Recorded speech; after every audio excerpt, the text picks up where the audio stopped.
So our 1969 Dodge Charger RT SE is almost finished and ready for the grand reveal. This is a stunning example of what the Dodge Charger second generation was all about. Sleek, fast, sexy, standard 440 Magnum, Hemi 4-speed transmission, 354 Dana 60 rear axle assembly. Absolutely the epitome of that era of car. This will be the first reveal we've been able to do in 2 years, and it's gonna be epic. The owner is chomping at the bit to get here and get it, and I'm ready to have it finished up. This is gonna be a reveal to remember, I promise. So when the Charger came to us, it was a good, complete car. In fact, it looked like a car. It looked like it would run and drive, but it wouldn't. It had some engine problems internally in it. Now that car was treated just like all of them. First thing we do is inventory the car, make sure all the parts that are there, and they were for the most part. I think the original carburetor and distributor were gone, but everything else was there. Disassemble the car, bag, inventory, document, photograph, we did all that. After that, we were able to get the car ready to go off to the dipper, which we did. We got it off fairly quickly.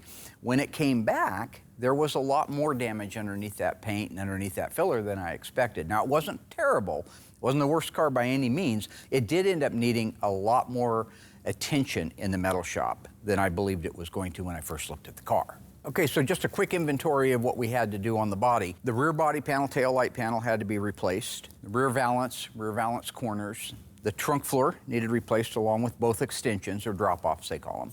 Both quarters got replaced on the car.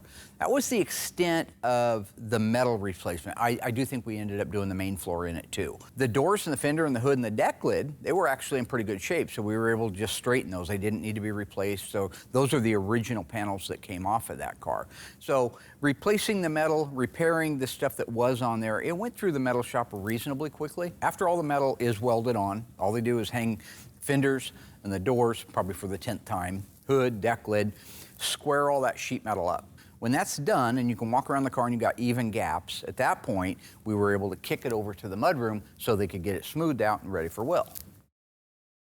Michael did the body work on our Charger. It's a T7 bronze. We haven't done that yet. It's a gorgeous color. Michael's really honed in his skills and does a very good job for us. So when the car comes to us, at that point, we're able to kind of fine tune it, get it primered. Once it's been primered, it'll go out in the tent outside, sit there for a couple of weeks to fully cure. Then we'll bring it back inside and we'll start attacking it with like 320, 400, and then after that we'll finish it off in 600, because with a super fine metallic, you gotta make sure you have no sand scratches.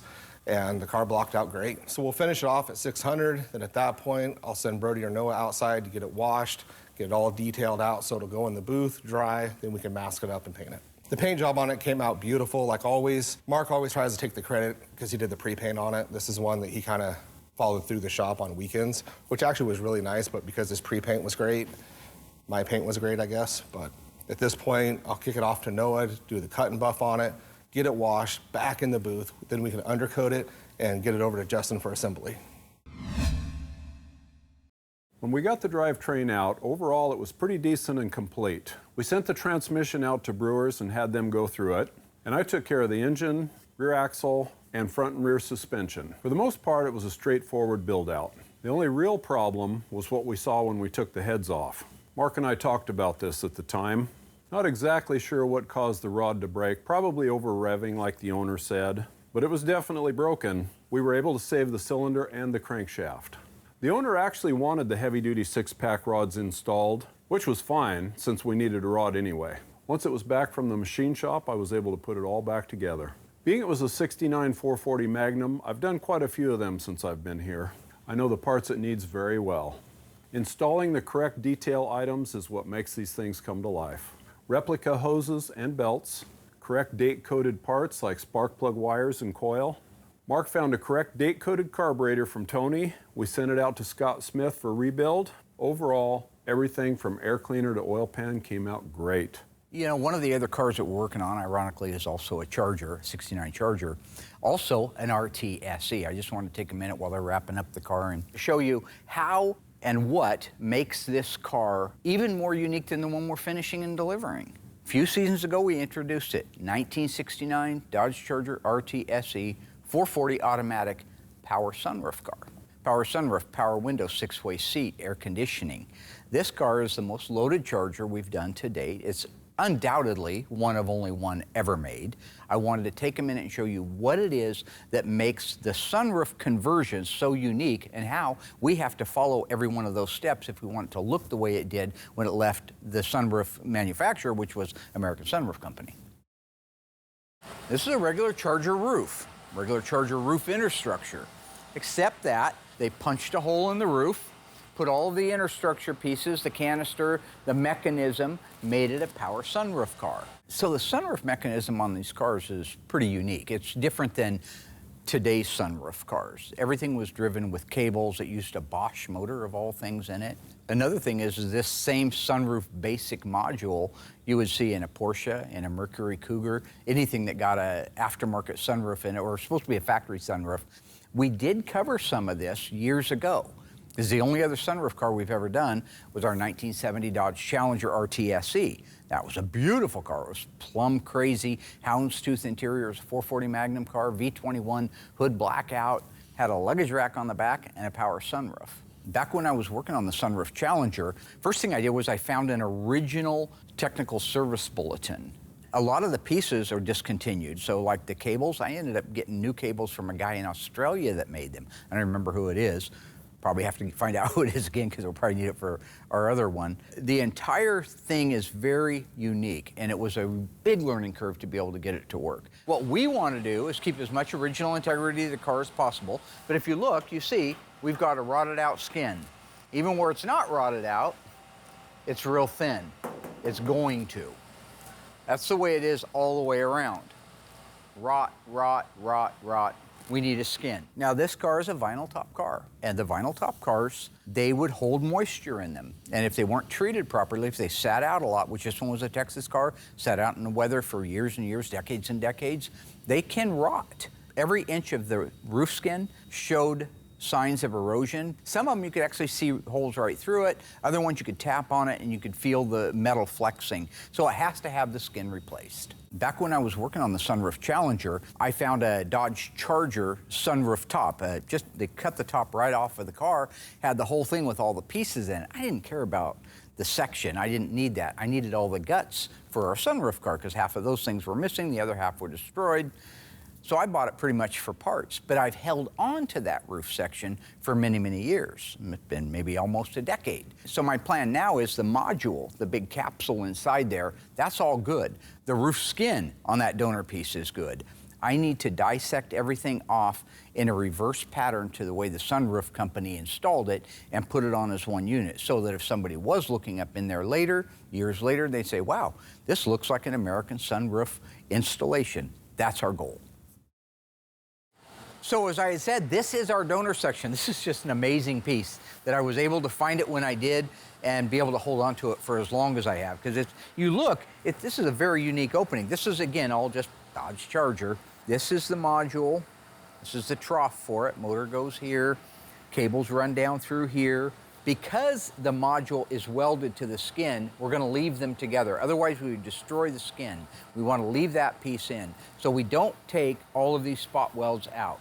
We're going to take the module loose from the inner structure and the skin off as one unit with the module on it. So I'll flip it over and show you exactly how we're planning on making that change.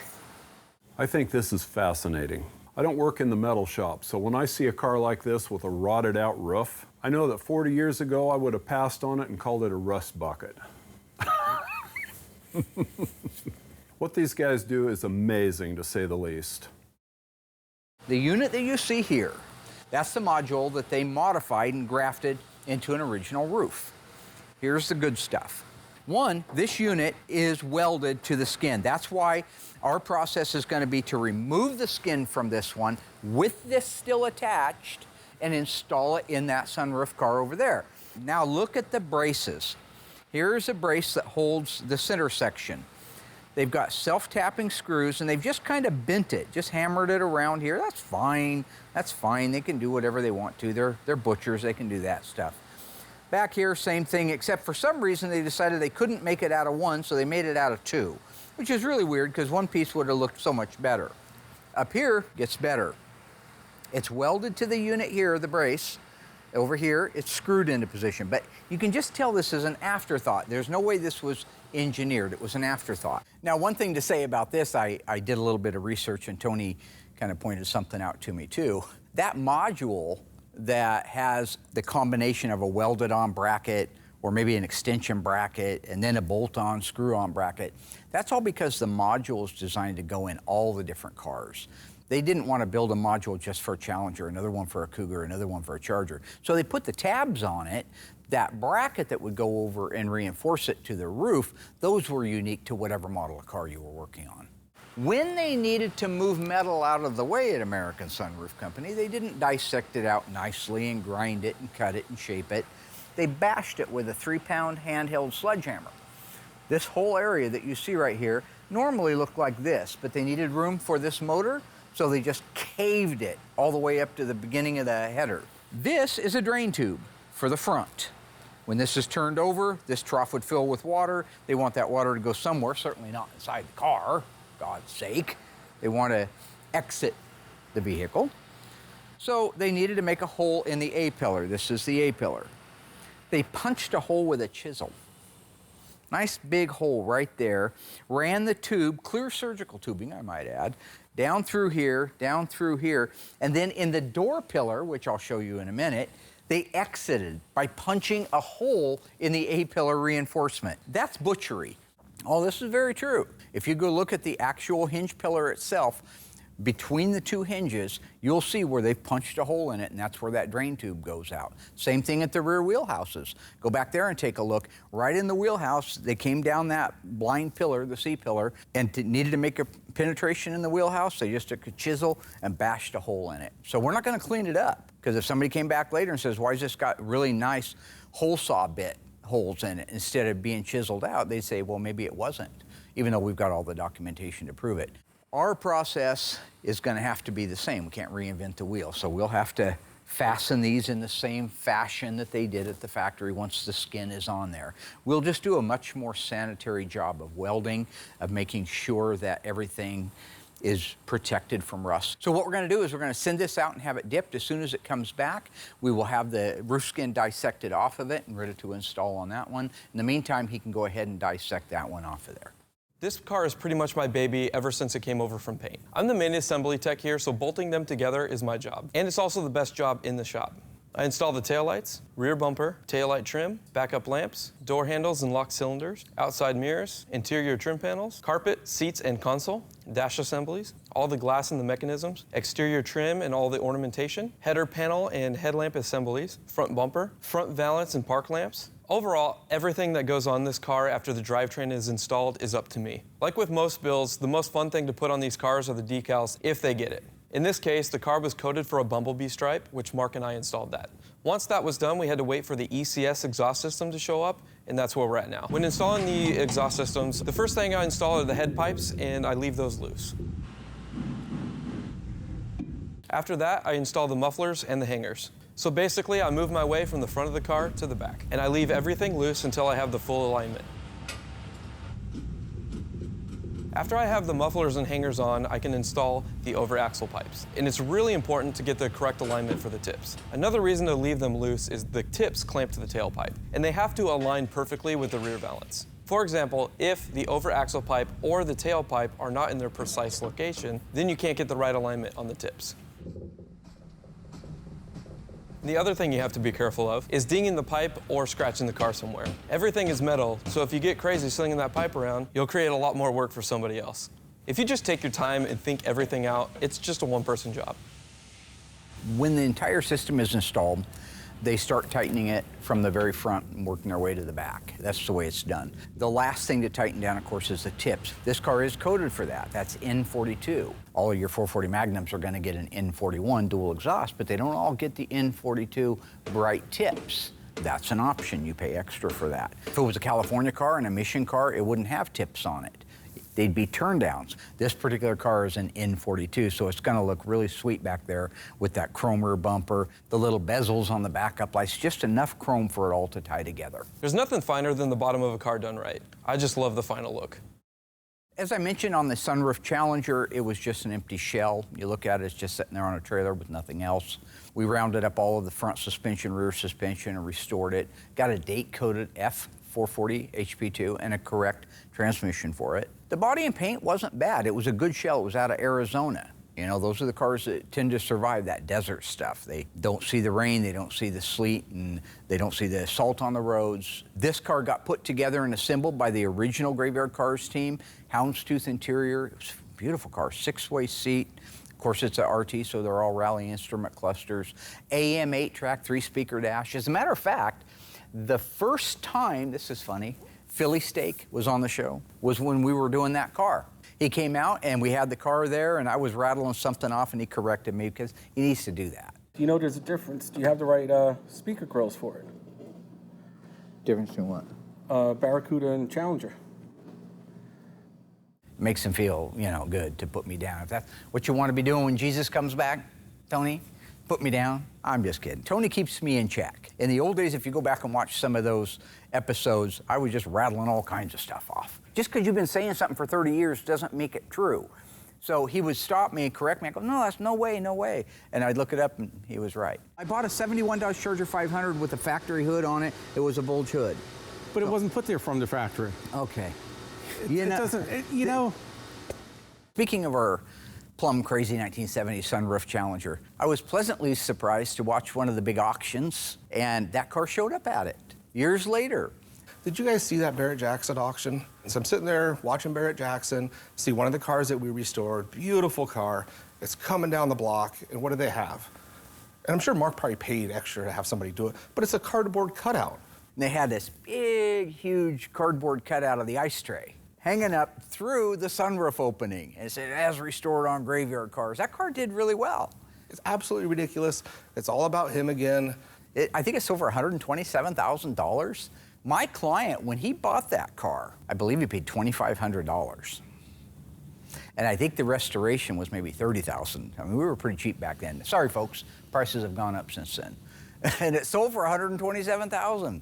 I thought that was just absolutely the coolest thing to be sitting back watching an auction and seeing that come through. So some work has been done on the Charger.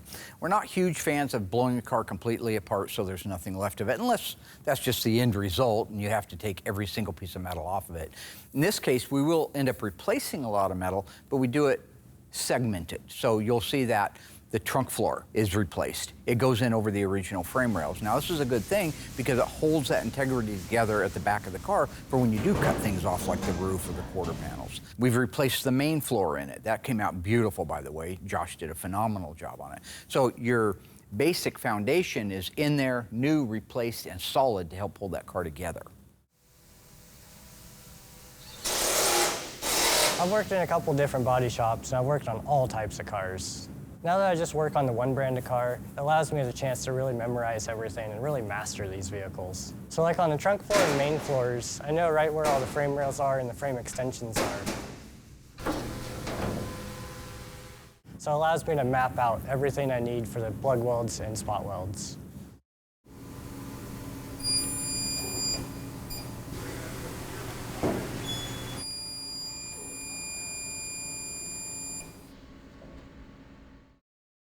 This makes a super clean, sanitary, and real fast job out of it. When you stand back and look at it, it's really hard to tell that these are AMV parts versus original floors.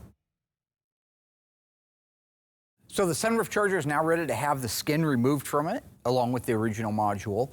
The other unit, the donor unit, is out being dipped. Hopefully by the time they get the skin off of it, everything cleaned up and treated, because they have to treat the inside for rust and preventative things and cavity wax. But by the time all that's done and it's cut and trimmed, we should have back the donor piece so we can get it dissected and installed on the car.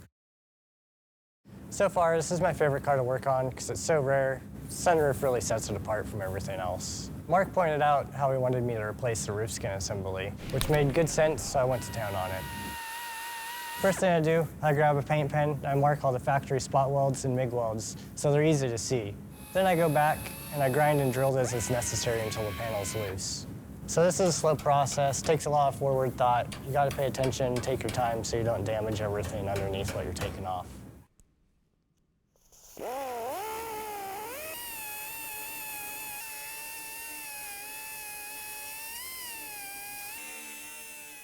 Once all the welds are removed, I can just lift the panel right off the car.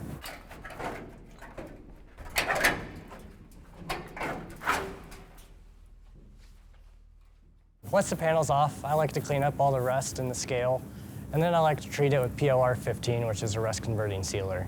Once it dries, any rust or flaky metal is now protected and solid. So now that the roof skin's all off and all prepped out, as soon as the donor roof comes back from the dipper, I'll get to ready to install it.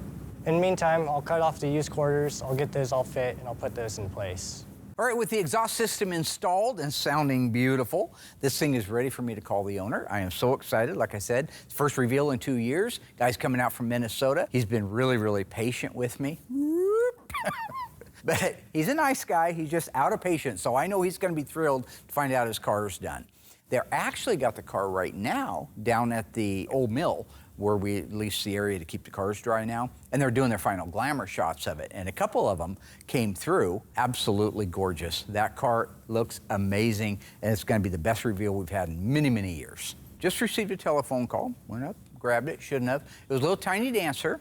Mark wants me to work with some of his clients and be his communicator. So, I'm communicating. Told you they're down there doing glamour shots. Told you that, right? Down there doing glamour shots of the car. Asked how it looks. Tiny says he loves it. Who's he? The customer. How is the customer down there looking at my car? Here's what I don't understand about any of it. Everybody knows I was building up for a reveal. I shouldn't get this phone call. When he called Jeffrey and said, hey, because Jeffrey's been doing a lot of our communicating, so he has that open door to our customers. And Jeffrey says, come on down. I mean, I gotta wonder what's wrong with the little tiny dancer. Hey man, I'm just doing my job. Why Tiny gotta stab me in the back, man? Trying to upstage me. Whatever, man. You're 5 foot nothing, 100 and nothing. Get over it. I'm 5'6". That's average height. Well, for a woman. You know, there's a lot of planning goes into revealing a car. Coordinating with everybody, making sure the set's all done up, running through it 10 or 15 times, making sure there's no embarrassing moments. I've got 3 little nuts here to put it on with and a ratchet. Well, that's ruined now. Bruggerman was an awesome reveal. This couldn't have worked out any better. The car looks amazing. Bruggerman calls Jeffrey and says, hey, I'm here. And Jeffrey, not knowing the difference, because he's just Jeffrey, he just walks Bruggerman right to the car. Says, here you go. So there was no big, hey, come be surprised. It was before you know it, he's there looking his car over, and it was done and over with. Thank you, Jeffrey.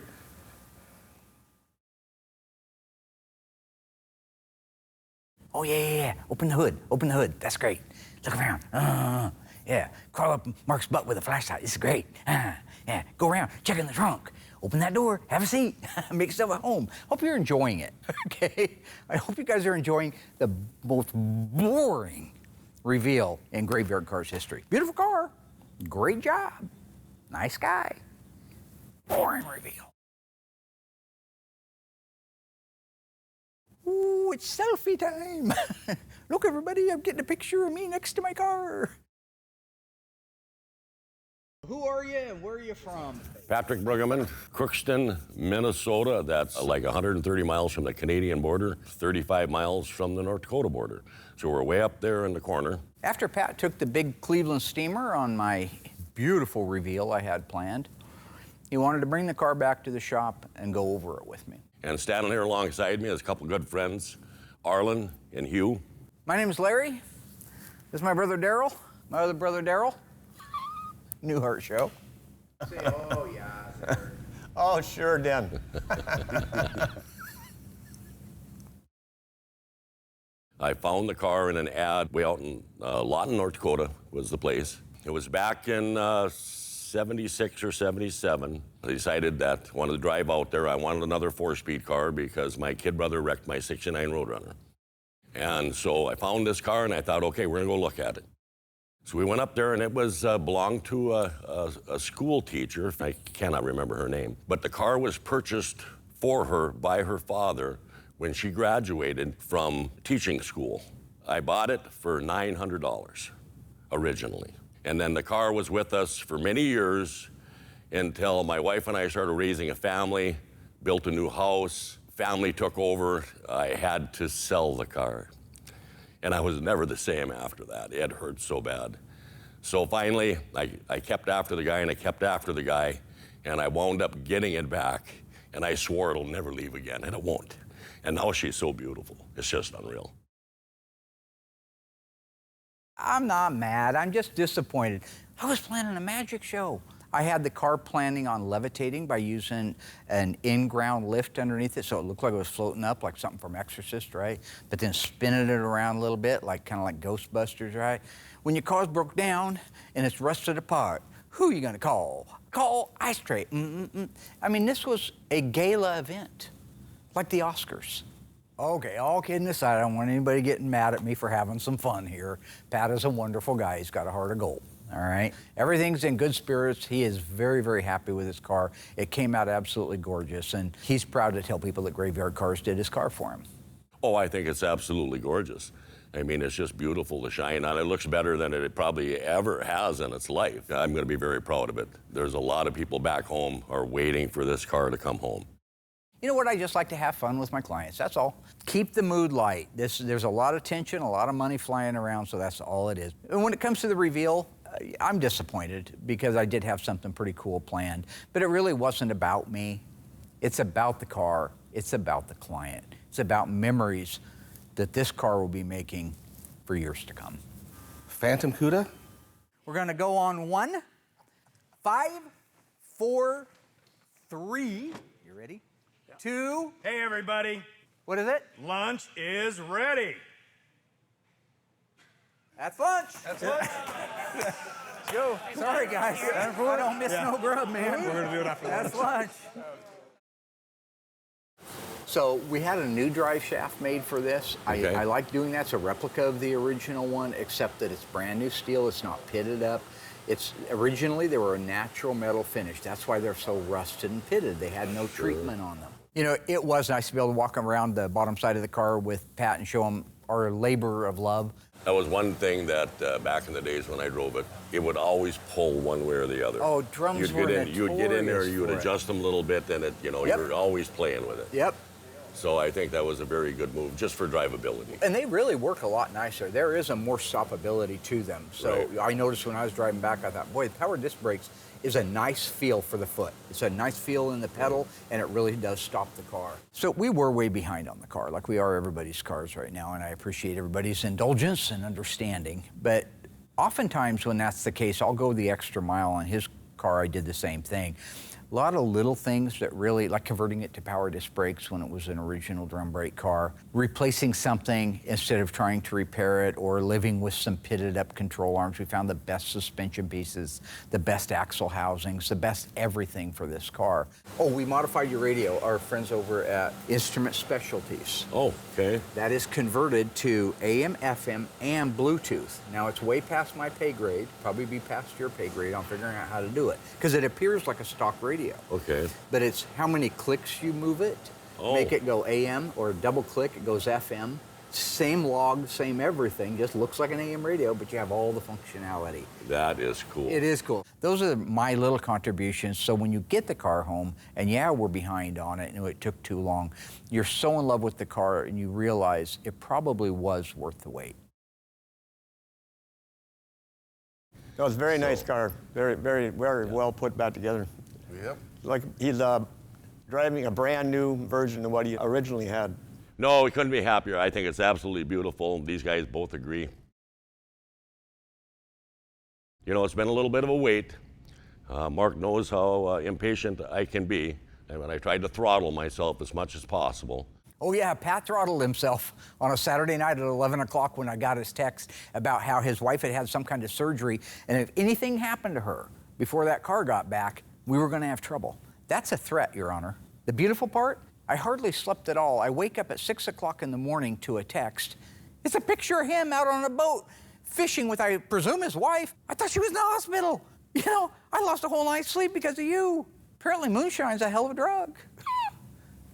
You know, Rick James, crazy, man. I never drank no moonshine. Does it make you bipolar? Yeah, Tiny shaking his head. You're dead to me, Tiny. So you can just... But everything turned out perfect. I couldn't be happier. It is so well worth the wait. I'm beside myself. It's just beautiful. Really happy with it. Hello ghouls, Mark Warman here, the Ice Tree from Graveyard Carz. If you enjoyed this video, be sure to like it, drop a comment down below, and subscribe to our channel. We have fantastic stuff coming up, and some of it you've never seen before. I gotta go insult people. Hey Alice!